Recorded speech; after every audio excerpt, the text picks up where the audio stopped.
Discord, and here goes your intro.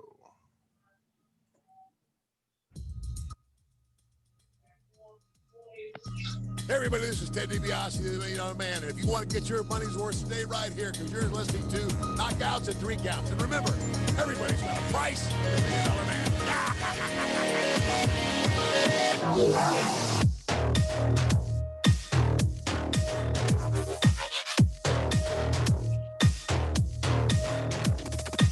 This is Don West here, and I'm telling you, Knockouts and Three Counts is the podcast, baby! Make sure that's the one you check out, because, buddy, like me, they're the real deal, baby!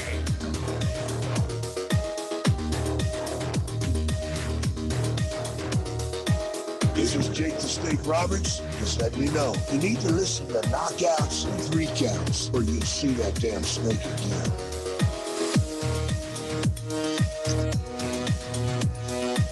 This is the Ring of Honor World Television Champion, a.k.a. Shane T, boy, the baddest champion you ever seen, boy. And you're listening to Knockouts and Three Counts. What up, everybody? This is Kyle, and you are back watching Knockouts and Three Counts. And man, do we got the action-packed show for you today. We've got a very special guest with us. We've got recording artist, one half of the Swerve City podcast. We've got Mr. TZ Scott. How the hell you doing, brother man? Hey, man, I'm alive and well, man. I'm doing very, very good. I'm trying to stay as safe as I possibly can out here in this cold world. But, you know, all things considered, man, I'm doing great. How's everybody doing? Everybody good? Hey, man, I'm breathing. I can't complain too much. Absolutely, bro. Because, you know, there's no use in complaining. There's no use in complaining, man, because everybody got one, right? You just got to keep it pushing. They ain't going to listen anyway. Nope, not at all. Well, throw out your social media real quick. Let them know where they can find you real quick. Yes, you can find me at TZ Scott on Instagram, Twitter. You guys want to hit me up, you know, anything in that nature, always repost, shout out love to everyone that show love, and I always try to show love back. YouTube.com/Swerve City Podcast for anything related to the podcast, and put in Montezi or Swerve City to check out all the music that we have on all digital stores for music, where you get all your music purchases. Well, like I said, man, I'm really excited for this show, and TZ isn't the only guest we got. Chris James has brought himself back, come mess with us real quick, and we've got the return of our buddy Ken Brass, the host of Sound Off Sundays here in Detroit, open mic for indie artists out here in Detroit. So I thought it'd be a good look to bring him in on a episode like this. So you already brought it up, Swerve City Podcast. First of all, congratulations. You guys just had your debut on WWE Network, your first episode with Drew McIntyre. First of all, tell me a little bit about what that means for you guys to be on such a big platform like that. And especially during a time like the pandemic when everybody's going to be watching online content right now. Great question, man. First, you know, thank you to the WWE for bringing us in. You know, it means a lot to us to have this opportunity to be able to be brought in, and for them to believe in us, and for us to, you know, start from where we started. You know, we started from two beanbags, me and him, an idea. We did this 3 years ago. We didn't have anything we had now, man. We just kept working. We built the blocks. We built the team. And to see where this has come over a 3-4 year period, man, to now be on the WWE Network, and for them to believe in us says a lot, man. And it's done a lot for me.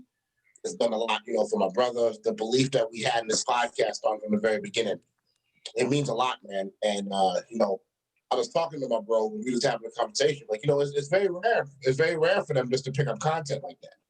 You know, it has to have something of some kind of value for them to just pick up content, you know, and to let us do what we do. We have the time and the effort to bring in the guests we want to bring in and really have the fun interviews that we want to have. So it means a lot to be able to say that, you know, with a Swerve City podcast on the WWE Network, and we're also taking time to, you know, to bring in guests that can talk about things that they really don't get to talk about, you know. They really get a chance to open up with us that they don't really get a chance to do in other interviews, and we really take pride in that. So it really means a lot to us starting from where we started from. Hey, I like that. So that brings a question up that pretty much everybody else that's on here with us all said that they wanted to ask. So Before we get into, what you guys got cooking with what's going on in the WWE network, I guess the most basic question, even though I'm sure you've probably been asked it 100 times, but my question is, what was the original plan, or what was the original thought process for Swerve City Podcast? What was the brainchild behind you guys putting it together in the first place? And from there, what does that mean to you guys to be on that platform now? So take us back a little bit and let us know how this all came to be in the first place. Absolutely, man. I believe that it was destiny bringing me and my brother together. I was making music for people in the independents about 2015. He was in the independents wrestling, making a name for himself, and we knew each other then. We met. I actually was like a regular fan. I paid my ticket. I performed on the card that night. I did his opponent's theme in the main event. I performed and did the opponent's theme on that show. In the main event of that match, and me and him just connected. We kept in touch, but didn't really talk much about that time. And then about 2017, we started doing business together. We started really, really linking up. And they say that it's kind of hard to do business with your friends, and we've been one of the rare people where we're kind of older, both understand the concept of being, in business as friends. So we do everything together. Everything's done as a team unit. We both agree to put our connections together, our friendships together, our links. He's linking me up with some of the top people in the wrestling industry. I've been able to link him up with some great connections in the music industry to help build his brand. So we put everything together. Really, the brainchild was I booked him for an interview a couple of years ago, and after the interview was done, he's like, "I want you to join me on a podcast. I want to team up." And you own this business. Reliability is something that's very, very hard to find. People that are reliable, people that are passionate, people that are willing to work and come together, because it's very, very hard. You can have an idea with your brothers here, and one chain out the machine isn't motivated, and it's hard to you can replace it, but it's hard to, because if everybody was just on the same page, everything, we're going to stay loyal to each other. And two, any discrepancies, anything we have to talk about, we're going to talk about as men. We're going to iron it out. We're going to keep working because we're brothers. And we started from the very beginning, traveling all over the world, traveling to California, Seattle, Florida, been all over, in planes together, in hotels, Tennessee, in planes together, doing podcasts live in the independence. And he signed his contract with WWE.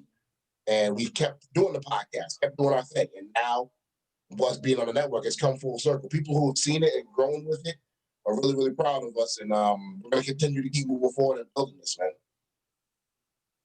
I'm one of those people because I've been watching you guys for a hot minute. Full disclosure. So obviously, for those who don't know and weren't paying attention to our social media at KL3C Pod, which is probably right there on the screen, and you should know that. You've done, theme songs for a lot of, the biggest companies, one of which, and where I first got to see Swerve at, was working with Evolve.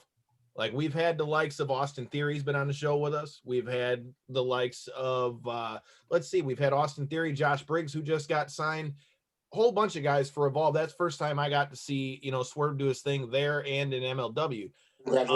It's cool because, like I said, man, and a question that I have that goes with it, in your original incarnation, Big Swole was part of it. Obviously, for anybody who knows, she's part of AEW. So I guess my question with that is, I assume maybe with the WWE thing, that may be why you don't see, Swole around anymore. And what went into that? Because I'm a big fan of hers too with the whole Crohn's thing. So that shows you how long we've been watching. Absolutely. First of all, shout out to Big Sis. Shout out to Sis. Love you, Swole. One people in the world that will take a blow for in this world is Swole. I love that woman to death. The most charismatic male or female I've ever been around is naturally. That woman has charisma that is just so natural. I've never experienced that in a human being like that, where they just respond in just regular statements, and it's almost just like with so much confidence in what they say, and just the way they respond. She's just an amazing soul to be around. With honestly the way business goes, and with her contractual obligations, she wasn't able to join us.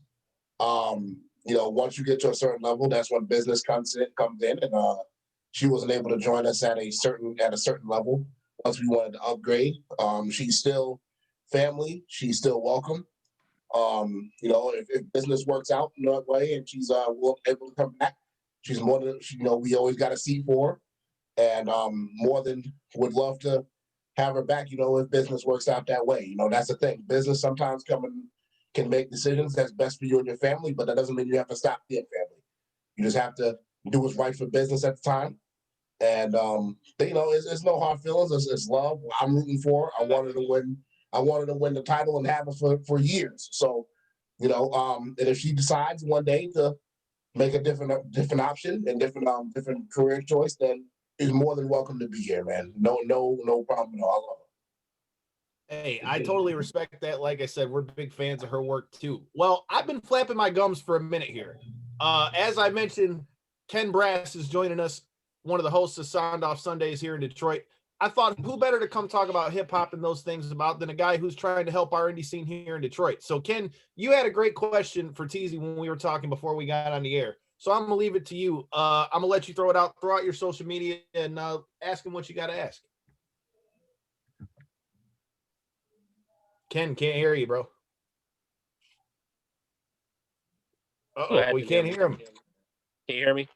Yep, now I got you. Okay, I had it muted, my fault. All right, so Ken Brass, aka Brasshole, creator of Sound Off Sundays. You can follow me on Instagram at Brasshole81. You can follow the open mic platform at Sound Off Sundays Open Mic, bi-weekly open mic series going into our 6-year anniversary show will be November the 8th as well. The question I got is, what goes into like creating a theme for like a wrestler? Like, how does that process work? Like, I've always been interested in like how themes get to wrestlers and how that works out. Great question, man. Shout out to you and your show as well, man. Thank you. For my process, everybody has a different process with it. You know, obviously, the most notable people that has actually had probably the most themes played all over is probably me and Mike Griffiths from AEW, as far as like all over the world independently. It's a weird process because I had to come up with my own formula, bro.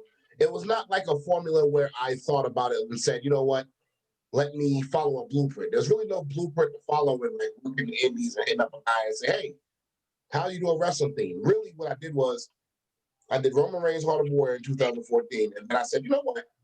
I'm just gonna work the indies. I'm gonna go in the indies. I'm gonna do this from the ground up. I'm gonna do this different. Everybody has a different lane and a different way they do things. I'm gonna work in the trenches. I'm gonna work in these locker rooms. I'm gonna walk around. I'm gonna make my services. I'm not gonna charge anything at first, and I'm just gonna earn my respect from the boys. I'm gonna go in here. I'm gonna sit with them. I'm gonna travel with them. I'm gonna rap for them. Anybody need some themes? Just let me know. I'm going to the studio next week and I'm gonna do it. The process of it was really just asking them who they are. Really, it's being them. It's turning into them. It's really the thing, and you have to turn into that person.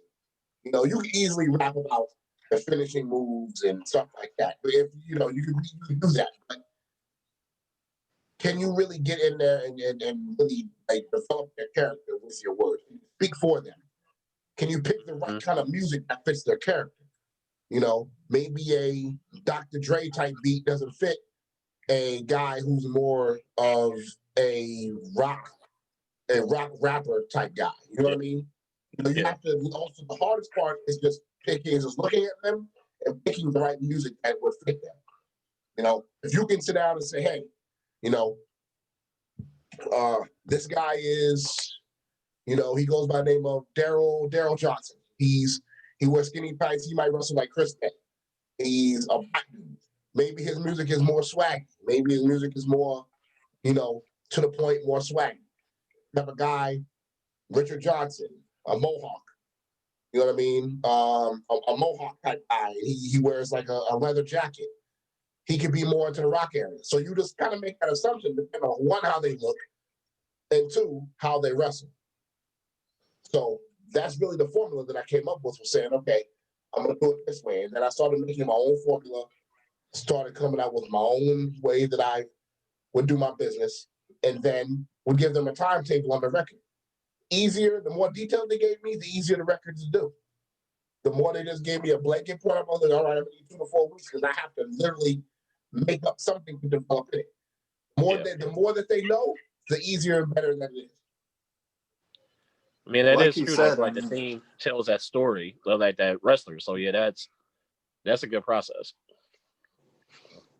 So I like that because, as we mentioned when you and I were talking in the DMs, you've already done theme songs for quite a few of our past guests. Shane Taylor, most notably. Shane Taylor's been a homie and been rocking with us for hell. Shane's been rocking with us pretty much since the beginning. We were just talking, playing some Warzone yesterday.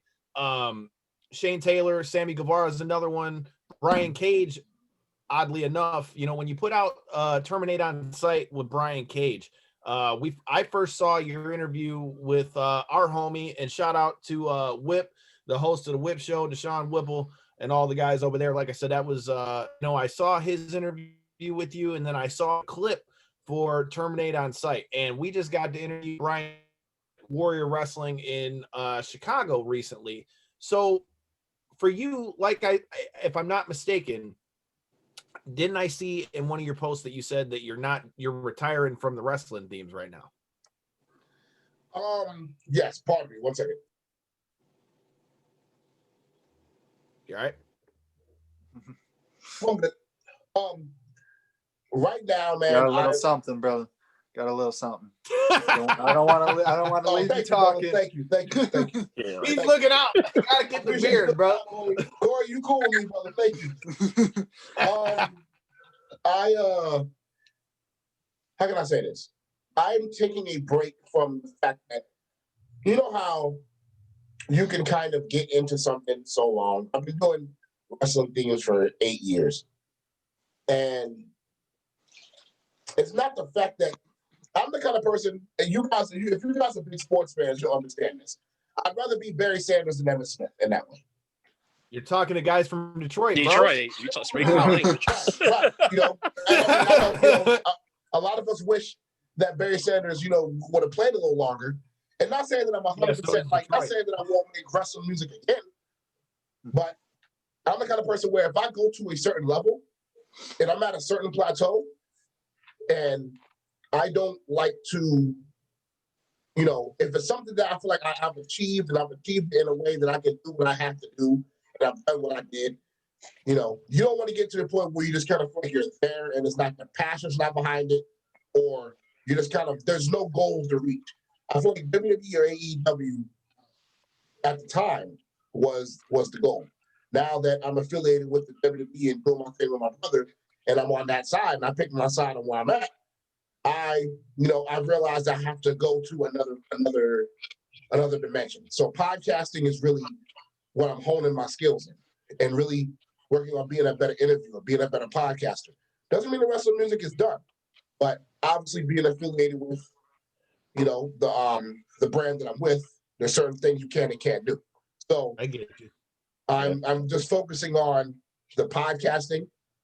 I'm focusing on building that brand, and and when it comes back, it'll be special. Right now, I look at myself as the big evil version of the Undertaker in wrestling themes right now. That's how I love it. Okay, I like that. I look at myself as like, you have a ladder match with Jeff Hardy, or you put over Maven. That's where I'm at right now. I'm at that stage. It's like, all right, I already won my championships. I already did. I'm happy with what I've done. Now it's like, all right, let me look out for Jeff Hardy in this ladder match. Let me look out for this person. Let me look out for that person. And I'm starting to do seminars and to help coach other artists, as this could be an actual lane for artists. This is not something that could just be something fun. We could actually make a career out of this and do this. And I'm actually getting everything together to make this an official like seminar in business on how to do this, how to move, and how to see yourself as a fan, to being in the business, to making your imprint. So that's in order to do all that stuff, I need to focus. And me recording music right now and doing all that, as far as wrestling themes and me already setting the goal I want to set, it's just gonna take away my attention from what I need to be doing right now. So Chris has got a good question that goes into that. Before we get to that, I got a little sidebar. So I can totally relate with you in what you were talking about when you said your way to kind of get your way in with wrestling was kind of grinding, being in the locker rooms, offering your services, all that stuff. I totally can relate with that because we got our first crack to work with AEW last year ourselves because we interviewed Dave Silva and asked Dave, you know, like he was like, seeing your resume, I don't know why you guys haven't gotten credentials and things. And so we went out to StarCast 3 in Chicago. Never worked with any of those people before a day in my life. Matter of fact, your co-host, Big Swole, sat right next to us. Our buddies breaking down the ring had their own booth. Swole just happened to sit next to us while we were editing a video. Ended up getting to chop it up with her, whatever. Come back into the room. Who's sitting there but DDP? And P asked us, he looks and sees all the signs and looks up and looks down and looks up and looks down and goes, so you guys are a podcast. So you gonna interview me, bro? And I was like, you didn't have to ask me twice. You know, so like I totally get like, and that's the thing, like getting to do some of that stuff. We get a lot of people that ask, how did you get to do this or that or the other? Dude, you just got to put in that footwork. And I totally get what you mean with the WWE thing because Shayna Baszler, who's now one of your tag team champions over there on Raw, one of our past guests of the show and a good friend of ours, Tara LaRosa, her and Shayna fought 3 times. Shayna called Shayna for me from the gym. And Shayna was like, yo, I'm down to come on, but you know, WWE's got my media and stuff. So like, I totally get that. So it's, you know, it's a funny game. There's a lot that you don't know goes into it until you start to kind of like, until you start to see how those waters work. There's a lot more that goes into it than you realize. Yeah, once you peer behind that tarp, there's definitely there's a couple more things back in that shed than you realize for sure. All right. Well, Chris, you had a great question for TZ as well. As we mentioned, you've done theme songs for a lot of the guys that we've had on the show. Chris, I'll leave it to you, brother man. What did you have for our guest? I mean, like I said, I heard you did a lot of theme songs. So I had 2 questions actually. I had one, regarding theme songs. Why do you think is it important? Why do you think wrestler theme songs are important? And then I heard you talking about putting people over. After that, can you just answer what other podcasts are you listening to as well? Well, first thing, man, with the theme song, can you rephrase the first question again for me one more time? I said, why do you think wrestling theme songs are so important? Okay, copy that. Well, I think that, you know, we're all relatively in the same age groups. Right. People did not understand the power of what Jim Johnson meant to wrestling until he left. Facts. You know, Here, facts. Jim Johnson was the first person that all of us grew up on and said, you know what, this guy is an absolute genius. These songs were actually these actual songs was actually produced records that were in wrestling form, but they didn't sound like wrestling records. You know, you listen to The Undertaker's Ministry of Darkness, listen to Stone Cold's theme song, listen to all these classic records, and you're like, you know what? This is a different type guy. He ended up making music that, you know, ended up really, really changing our lives, our foundations as wrestling fans. And I didn't really realize how important it was until I started doing it myself. And then I started seeing the reaction. If I knew that I could make a 30-year-old grown man nod his head, I did my job. That's who the hardest person to please. Women are naturally going to buy records. Women are naturally more supportive. They're more naturally gonna, you know, buy the merch first. They're gonna do that. But if you can get a grown man to say, you know what, this dude can rap, he's dope, and I'm actually gonna support it, I'm gonna play it, I'm gonna buy it, that says a lot. And I started going towards that crowd because, you know, contrary to prior belief, and this is nobody really wants to say it, but in the context of being able to have a certain dynamic with breaking wrestling teams, you need every single demographic in wrestling. You need the male fans to support you. You need the female fans to support you. You need both. And you have to be able to take that and say, okay, if I'm making music for these people, man, I'm going to have to make this as great as possible so I can get all the fans to, you know, to appreciate it. Other podcasts I listen to.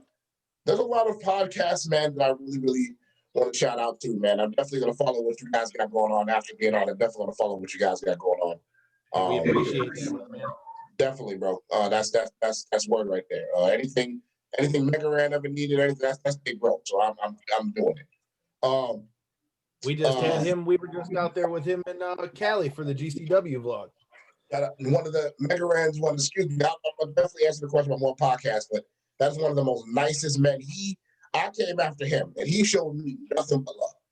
So I feel like in the wrestling music industry, there's like this tutelage of torches that you pass. He showed love to me. I'm showing love to the next man that come up. Man, I see Josiah. I show love to Josiah. Salute to Josiah for what he's doing. I think he's taking it. He's taking this and going to a new level with this. And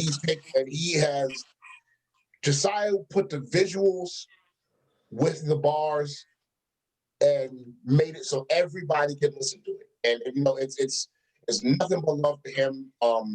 Me, him, and Mega Ran actually have a song coming out on my album in a couple weeks. So, see, you make this easy. I'm going there. You make this easy. I was already going there. So Mega Ran and I were just talking about this when we were out in LA. We were sitting in the hotel.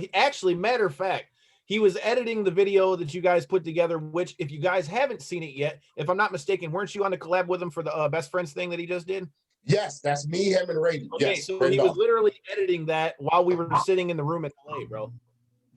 And we were sitting in a room in LA when I got there Friday night, and he was editing that up. And it was funny because we were talking, and he's like, "Damn, that's crazy! You're bringing TZ on," because he's like, "Bro, we're about to drop this thing." So it's a perfect segue. First of all, you've already kind of touched on it a little bit in Mega Ran and what he's gotten to do, as far as the wrestling business, as far as his music. So tell me a little bit about this project you guys got coming up.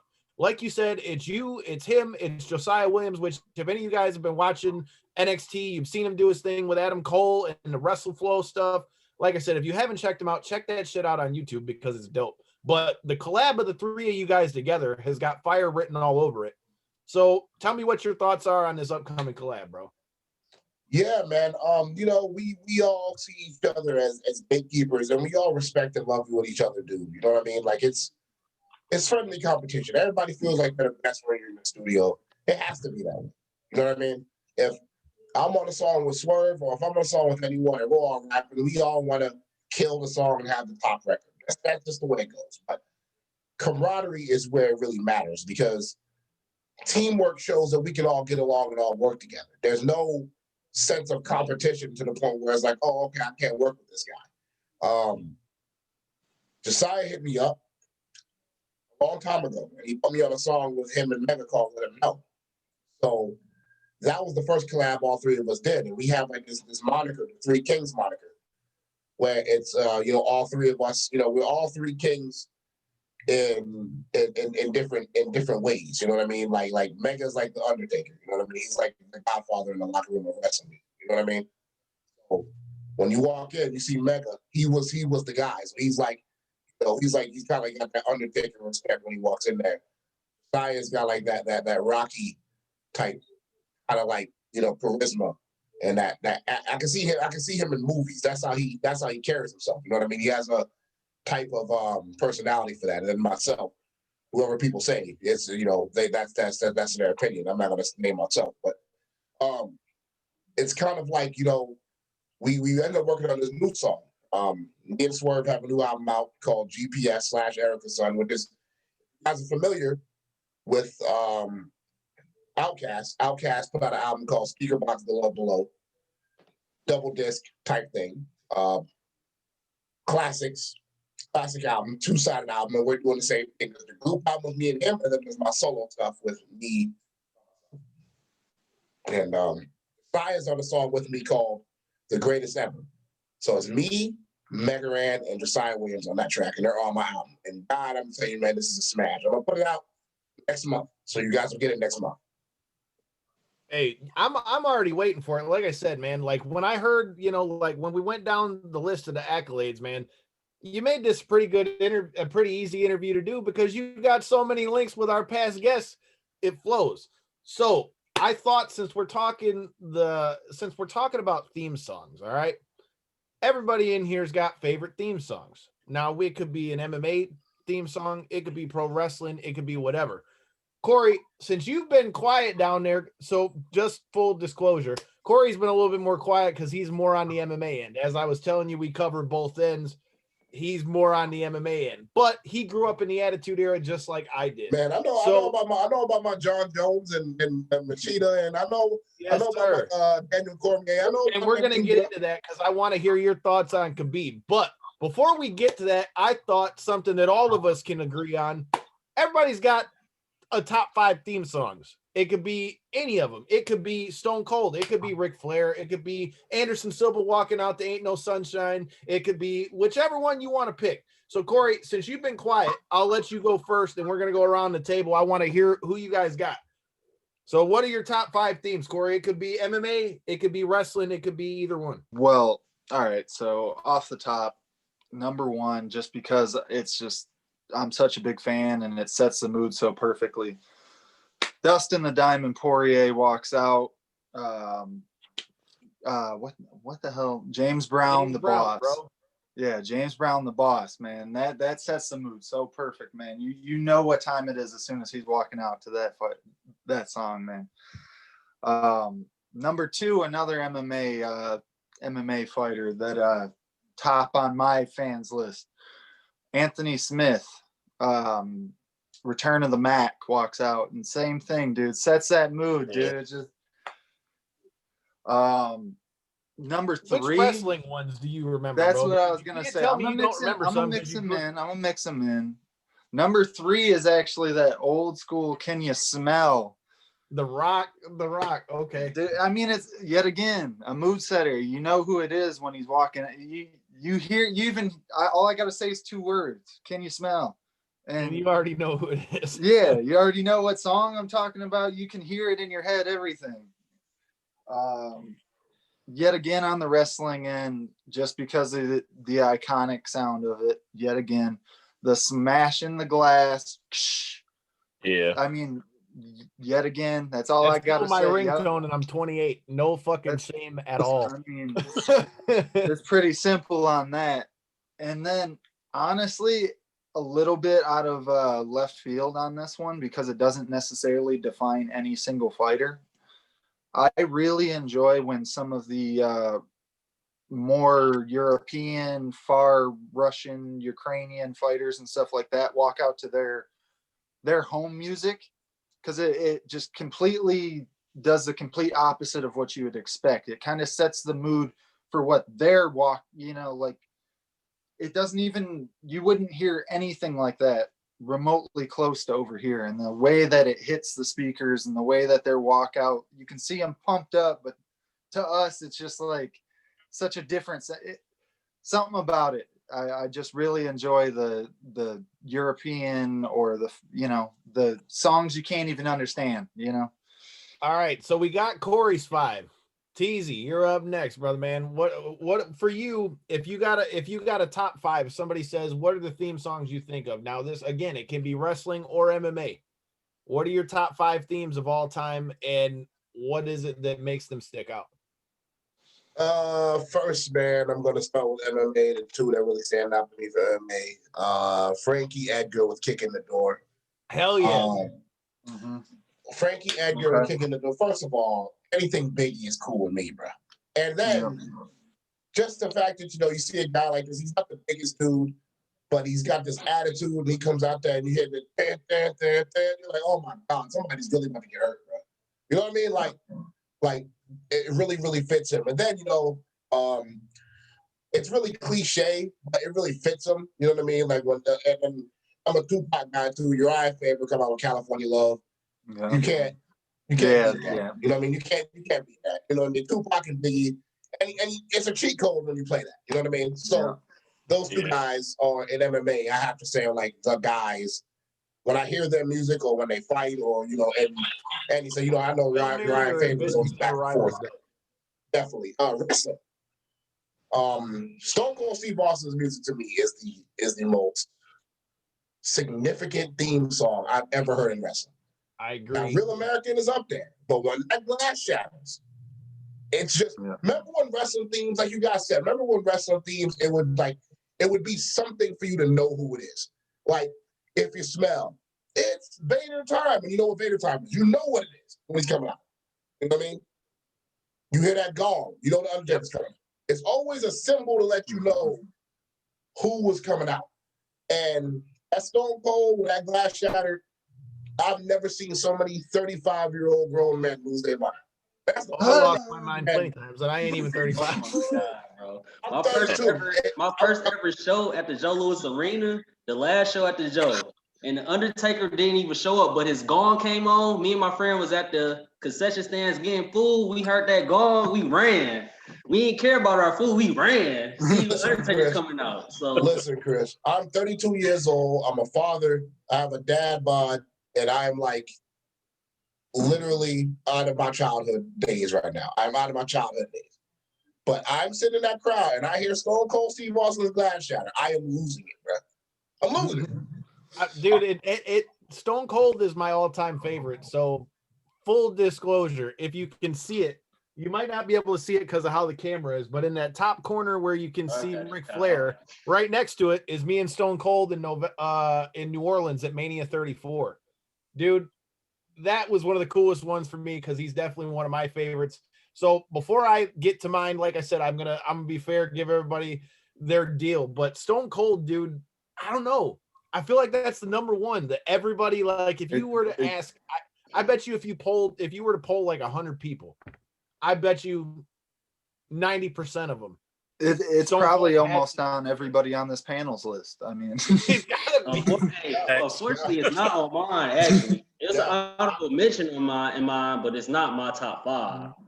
One honorable mention I forgot to mention too was Kurt Angle's.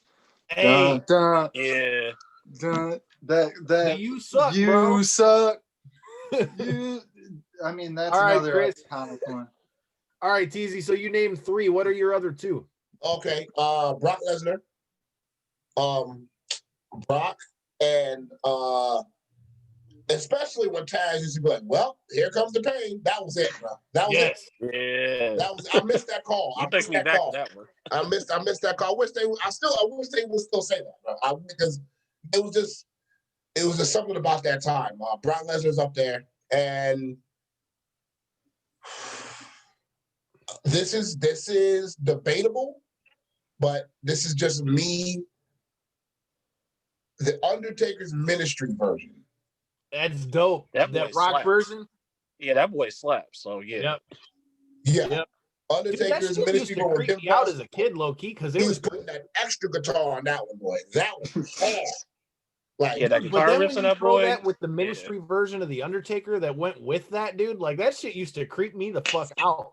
When he had like the devil looking goatee and the whole deal, dude. That was, dude.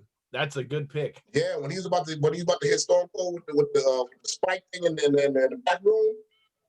Oh my God, bro! I was like, man, I miss them days, bro. Miss them. All right, so we've got a few mentions in the comments. Nikeo Wilson says Triple H and Randy Orton got the heat for sure. Another one in the comments is Degeneration X, and he also said Shawn Michaels. I can't argue with any of those either. So if you guys got any favorite themes, if you guys are watching, let us know in the comments who you got. All right, so we've gotten TZ's 5, we've gotten Corey's 5. Ken, you've been quiet for a minute. So what are your top 5 themes, bro? All right, well, number 1 on the shirt. Gotta go to Macho Man. All right. Talk about it. Talk about it. Circumstance. That's my top 5. Arguably the GOAT. You know what I'm saying? Like that pump circumstance. You hear that? I hate he's not around, and so we can't never like really hear that again. But he even had dope songs in WCW too. It's true. And then I think even like with Jay Lethal when he kind of used like his version of it, like he did all out.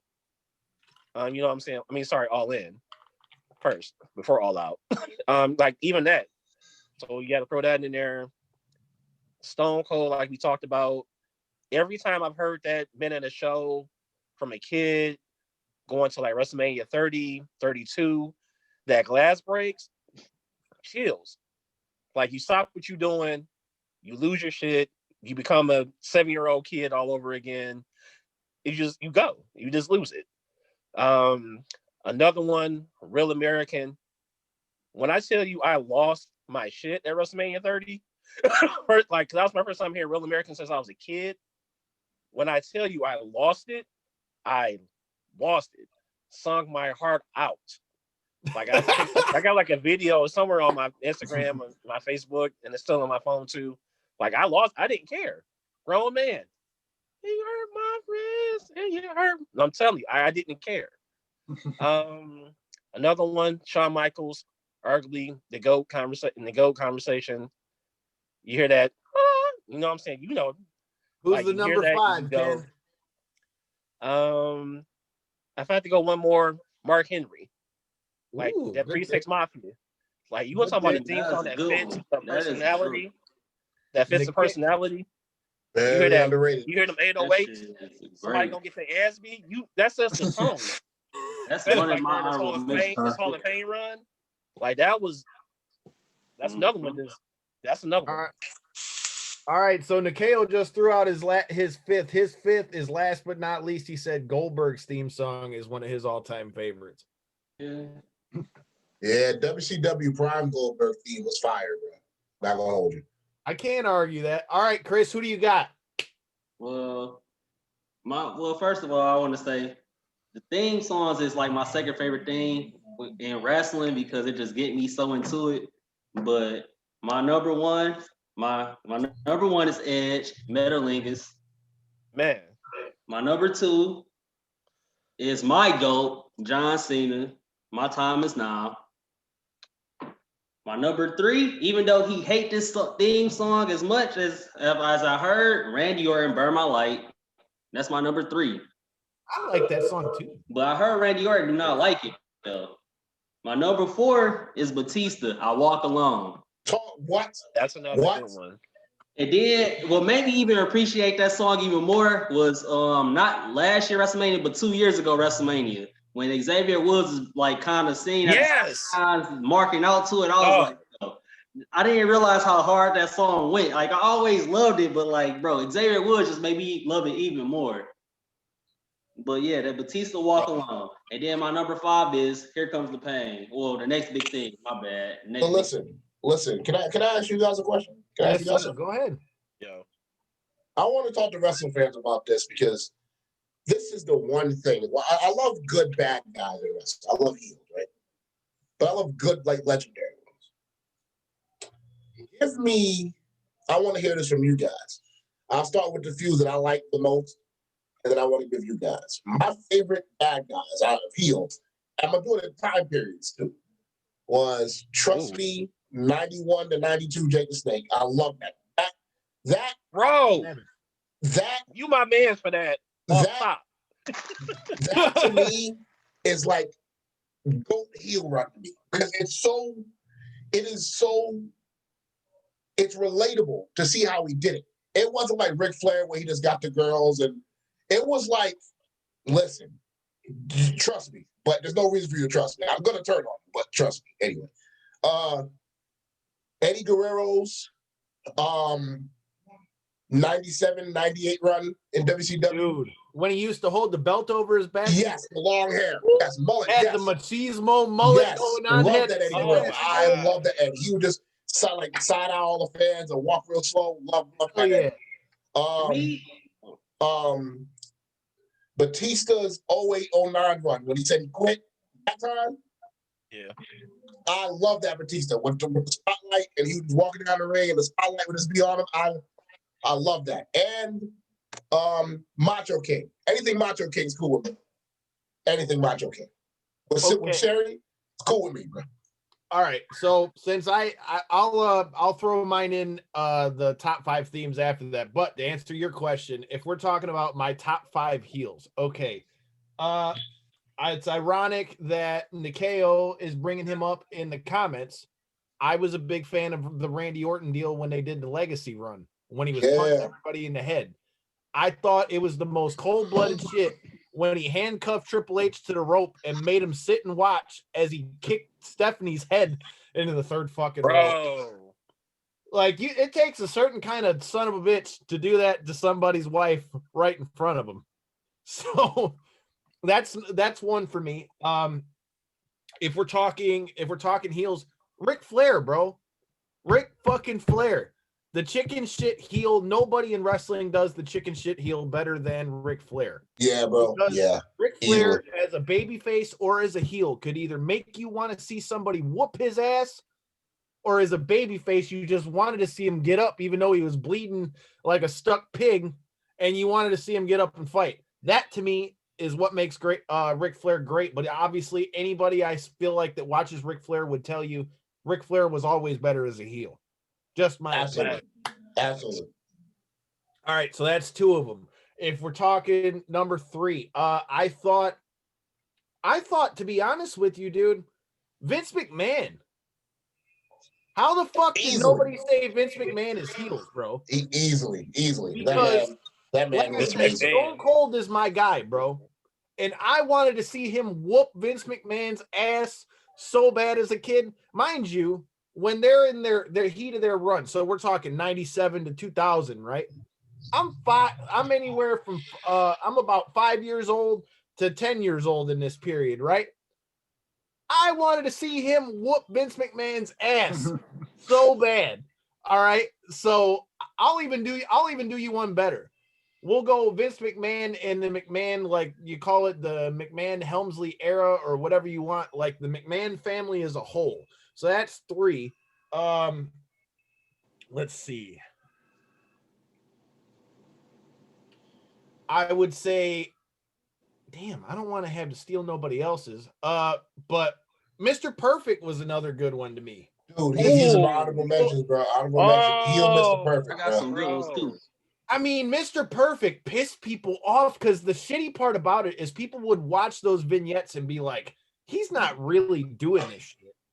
And then to find out that this guy's throwing the ball over the back of his head from half court and making it, doing the shit he was doing. Now, granted, I'm sure there were multiple takes, but either way, it pissed you off. It pissed you off and you wanted to see somebody, whoop his ass. And I'm going to go outside the box with this one. Even though he wasn't necessarily a heel, quote unquote, heel Hulk Hogan. Hollywood Hulk Hogan from NWO WCW. I would say you're hard pressed to find anybody else that got more heat than the night that he became the fifth man of the NWO and they pelted that sumbitch with pop and everything else that was in the crowd. So if we're going off of pure heels, I guess those would be my five. For me, and I'll throw out the top five themes. I'll go quick through mine. Number one for me, just because he's my all-time favorite, Stone Cold. Ric Flair has number two because so many people have thrown some kind of instance of Ric Flair. I mean, look at the fucking Ric Flair drip. We're in 2020 and his sumbitch has still got songs right now. Okay.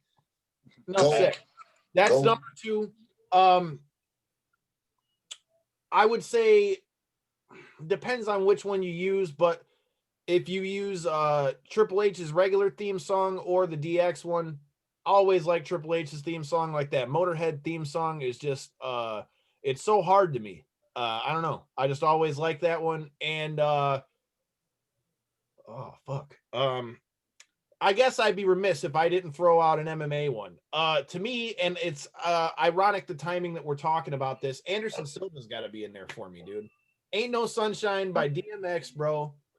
Like that, like chilled shit out when he walked to the cage in such a way, and he would be so chill and nonchalant. You would look at this dude and be like, "This dude's about to kill this motherfucker." Yeah. Like there wasn't an expression on his face. You knew when you heard that boom, boom, boom, boom. You knew shit was about to pop off. The shit's hot. I don't know. Prime Silva is my favorite MMA fighter I've ever seen. Favorite.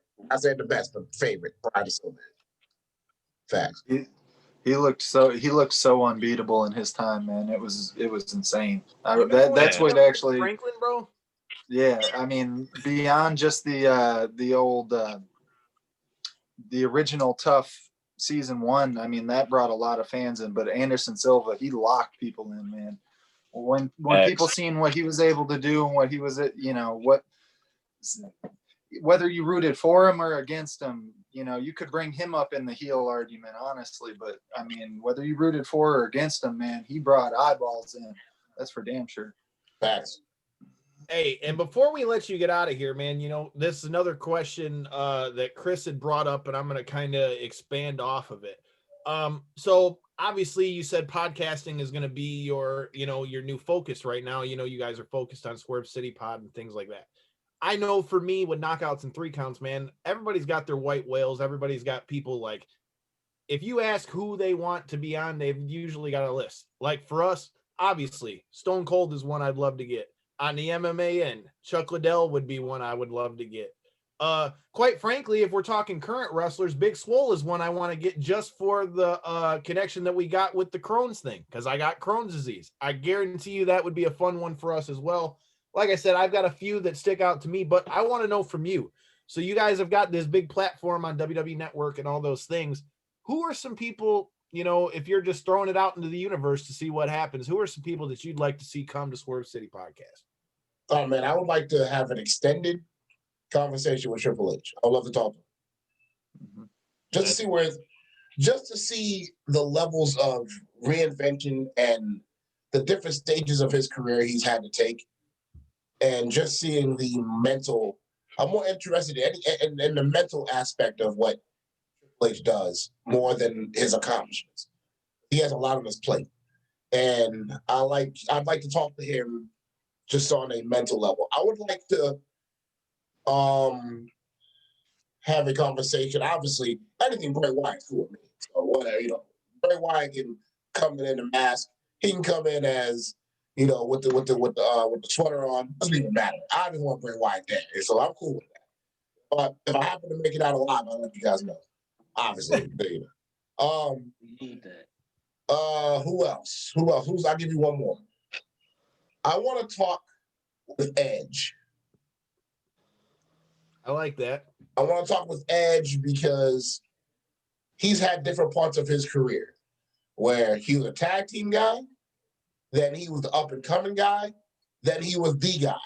Now he's the veteran guy coming back, and how everything has changed over these 20, 30 years in wrestling. So those are 3 people I would love to talk to. Going for the big guns, because I'm more interested in the mental aspect of what they do than the accolades. It's funny you say that, because like I mentioned, Chris and Ken are coming in and filling in with us this week, but Corey has now become one of the hosts on the show during the pandemic and has made his role in the show. But like I said, he's more based in MMA. But I feel like getting to do these wrestling interviews, man, Corey, I can't speak for you, but I mean, wouldn't you say, I feel like that's the biggest thing that surprised you, I feel like, with a lot of these wrestling interviews, because you were completely disconnected from wrestling and some of the stuff that we've gotten to hear, from the stuff that you don't hear every day, Well, I mean, that's like I had explained to quite a few of our guests that we have had on the, wrestling end. It's not that just because I'm not necessarily interested in the product because I've gotten older and so on, doesn't mean I can't get interested in a story behind a person and get behind what they're trying to do with themselves. And that's how I look at wrestling as I've gotten older, especially once I've gotten, deeper into the podcast and stuff. I mean, I see what these people put into it, and it's not, especially like people on the indie scene and stuff like that. I mean, look at Nolan Edwards, who we had on a month and a half ago. I mean, he's going all over the damn place trying, he's staying busy every damn weekend. I mean, I see the grind these people are putting into it. So that's the type of stuff I respect out of it. And then on top of that, seeing the way that people hold a lot of these accolades and the people that have done the stuff in the wrestling world in such high regard also kind of shows me, there's a reason why these people have earned this respect from people, whether or not I'm not necessarily the person feeling that, I can definitely see why people feel that way. You know what I'm saying? Like I said, man, I feel like, podcasting gives you, a rare opportunity to just do like what we're doing here, man, and shooting the shit. Yeah. And like I said, absolutely. I appreciate your time, brother, man. I appreciate you coming in to come check us out, man. And hey, like I said, I'm going to be checking you out. I already shot you a friend request over there on Facebook and all that stuff, man. We're going to stay tuned to everything you're doing. And like I said, man, stay in touch. Would definitely have to bring you back. Hopefully, once COVID's over and all that good shit, we can link up in person and, do this again sometime. Oh, say less, man. I mean, that's a definite fact. Just hit me up, then we'll make sure that happens. Hey, man, like I said, we liked it. Also, man, you guys, one quick thing, man. I want you guys keep pushing, keep podcasting, keep letting your voices be heard, man. It is much needed. And salute to you guys, and let nobody deter you guys from what you guys are doing. Stay on your journey, MMA, wrestling. Keep letting your voices be heard. And I appreciate the support. If any guys you follow me back or hit me up on social media, I will follow you guys back and things of that nature. And you guys stay on the journey, stay pushing, man. I definitely look forward to getting back. Well, man, I know me and Corey are already following you. The show is following you. Like I said, any of you guys that are watching this, make sure you are following this man at TZ Scott. Make sure you check out all of his music, whatever platform it is you're looking at. Make sure you check out Swerve City Podcast on YouTube, WWE Network. Check out the debut episode with Drew McIntyre. And hey, shout out to Chris and Ken for jumping in with us. If you're in the Detroit area, November 8th, Sound Off Sundays. Make sure you're in that motherfucker. I'm gonna but hey, if you're in the way, like I said, check out the homie Ken Brass, Sound Off Sundays. And yeah, man, I feel like we covered it. But like I said, man, we appreciate your time. And all of you guys that are watching, we appreciate you. Let us know in the comments. Hit us up at KO3C Pod and let us know what you thought. And until next time, and in the in-between time, peace.